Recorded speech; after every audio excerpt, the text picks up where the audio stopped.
আজকে অপরাহ্নে আমাদের মন্ত্রণালয়ে যে সমস্ত জেলায় তাপমাত্রা একটা নির্দিষ্ট সীমার ঊর্ধ্বে যাওয়ার সম্ভাবনা আছে সে সমস্ত জেলা চিহ্নিত করেছি এবং সেগুলোতে শিক্ষা প্রতিষ্ঠান বন্ধ রাখার জন্য প্রায় আমরা 14টি জেলার মতো সেটা নির্ধারণ করেছিলাম এবং বেশ কয়েকটি জেলাতে এখন তাপমাত্রা প্রায় 28 বা 30 ডিগ্রি সেলসিয়াসের নিচে নেমেছে, কারণ অনেক জায়গায় তো বৃষ্টি হচ্ছে।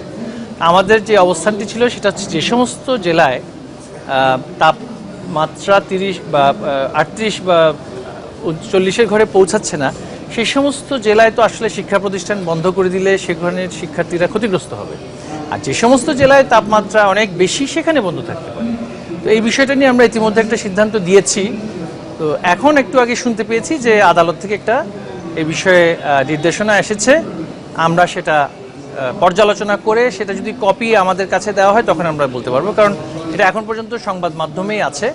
কোনো লিখিত নির্দেশনা পেলে আমরা সেই বিষয়ে সিদ্ধান্ত নিব যথাসময়।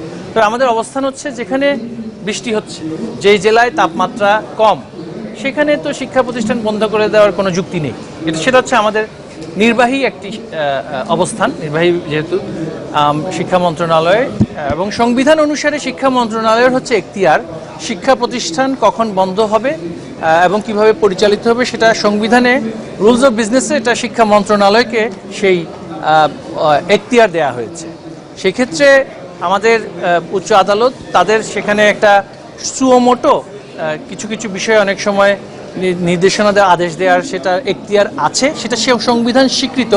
তবে যেখানে ইতিমধ্যে শিক্ষা মন্ত্রণালয়ের সেখানে সাংবিধানিক একটা এখতিয়ার আছে, সেখানে এই বিষয়ে যদি কোনো সিদ্ধান্ত হয়ে থাকে আমরা সেটা অবশ্যই তার উপরের আদালতে আমরা অ্যাপিলেট ডিভিশনে সেটা নিয়ে যাব, কারণ এই বিষয়ে যার যার এখতিয়ার রাষ্ট্রের যে সমস্ত প্রতিষ্ঠানের যে এখতিয়ার সেখানের মধ্যে থাকাটাই সকলের জন্য সমীচীন বলে আমরা মনে করি। যেমন এখন এই মুহূর্তে সিলেটে বৃষ্টি হচ্ছে, আমরা যতটুকু জানতে পেরেছি সেখানে সিলেটের শিক্ষার্থীরা কেন শিক্ষা প্রতিষ্ঠান বন্ধ থাকবে, সেখানে তারা কেন শিক্ষা কার্যক্রম থেকে বঞ্চিত হবে। আমরা জানি চট্টগ্রামে এই মুহূর্তে সেই অর্থে এই তাপমাত্রা নেই, যে সমস্ত বিভাগে হচ্ছে সেইখানে সবে, কিন্তু সব কিছু ঢাকা কেন্দ্রিক মানসিকতা আমাদের একটা সৃষ্টি হয়েছে। গণমাধ্যমে আমরা দেখি যে ঢাকার তাপমাত্রা বেড়েছে, তাই এখন সারা দেশে আমাদের একটা একই ব্যবস্থা নিতে হবে, এই ধরনের একটা প্রবণতা দেখা যায়। আমরা সবার কাছে অনুরোধ করব যে সব কিছুতে শিক্ষা প্রতিষ্ঠানের উপরে কেন একটা আলোচনা আসে সেটা বন্ধ করে দিতে হবে। আর আমাদের তো দেশে অন্যান্য জায়গাতেও তো প্রতিষ্ঠানগুলো খোলা আছে, আর এই শিক্ষার্থীরা ইতিমধ্যে প্রাথমিক মন্ত্রণালয়ে 11:30 পর্যন্ত শিক্ষা প্রতিষ্ঠান চালানোর একটা প্রক্রিয়া সেটা নির্দেশনা দিয়েছিলেন। আমাদের সেটা দেখতে হবে, যেহেতু আদালতের বিষয়ে আমি এই বিষয়ে মন্তব্য করতে চাই না। তবে আমাদের অবস্থান আগের মতোই, যে শিক্ষা প্রতিষ্ঠান বন্ধ করে দেওয়ার প্রবণতাটা দেশের জন্য সঠিক নয়, এবং এই ধরনের চাহিদা এবং অনুরোধ করাটাও কিন্তু আসলে আমরা মনে করি শিক্ষা মন্ত্রণালয়ের পক্ষ থেকে যথাযথ নয়। যে সমস্ত জায়গায় এই সময় শুষ্ক মৌসুমেই পড়ার একটা সুযোগ থাকে, যেমন হাওর অঞ্চল, চরাঞ্চল, যেখানে প্লাবিত হয়ে যায় বন্যার সময় বা বৃষ্টির সময়, সেখানে তো পড়াশোনা অন্যান্য সময় বিঘ্নিত হয়। তো সেখানে শুষ্ক মৌসুমে কেন বন্ধ থাকবে?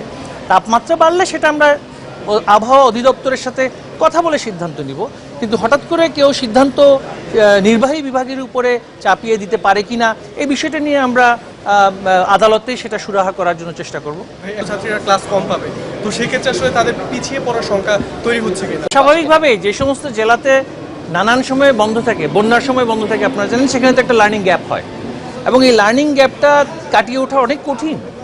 এখন আমরা দেখা যাচ্ছে যে প্রথম জানুয়ারি মাসেও আমরা বিদ্যালয় সেভাবে খোলা রাখতে পারি, প্রশিক্ষণ ছিল নতুন কারিকুলামের, তারপরে আরও বন্ধ হয়েছে। তারপরে আমরা দেখেছি যে রমজান মাসেও বন্ধের জন্য একটা আদালতে কিছু ব্যক্তি গিয়ে সেখানে একটা বুঝিয়ে একটা আদেশ নিয়ে এসেছিলেন, কিন্তু আমাদের সর্বোচ্চ আদালত থেকে সেটা বলা হয়েছে এটা আদালতের এখতিয়ার নয়। ইতিমধ্যে সেটা কিন্তু সর্বোচ্চ আদালত থেকে একটা আমরা রায় পেয়েছি, যেখানে বলা হয়েছে যে সংবিধান অনুসারে ছুটি ঘোষণার এখতিয়ার হচ্ছে সরকারের নির্বাহী বিভাগের, এবং রুলস অফ বিজনেসে সাধারণ ছুটির বিষয়টা তো সরাসরি সেখানে আছে যে জনপ্রশাসন মন্ত্রণালয়ের এখতিয়ারভুক্ত। সেক্ষেত্রে আমরা সেটা আদালতে উত্থাপন করব, দেখব সেখানে কী হয়। কিন্তু এই মুহূর্তে আমাদের কাছে যেহেতু কোনো রায় আসেনি, আমরা আমাদের যে সিদ্ধান্তটা দিয়েছি সেটাতে এই মুহূর্তে আমরা স্থির আছি। অন্য কিছু দেখলে আমরা সেই ব্যাপারে সিদ্ধান্ত নেব। যে অনেক জায়গায় এখন এই শিক্ষার্থীরা কি প্রতিষ্ঠানে অসুস্থ হয়েছে নাকি বাইরে অসুস্থ হয়েছে সেটাও ভেবে দেখতে হবে। এখন শিক্ষার্থীরা বিদ্যালয়ে না থাকলে কোথায় থাকবে? আমরা আমাদের প্রান্তিক পর্যায়ে অনেক জায়গায় দেখেছি যে শিক্ষার্থীরা বিদ্যালয়ে না থাকলে মাঠে ময়দানে কর্মরত থাকে, কাজে থাকে, সেটা তাদের জন্য আরও বেশি বিপজ্জনক।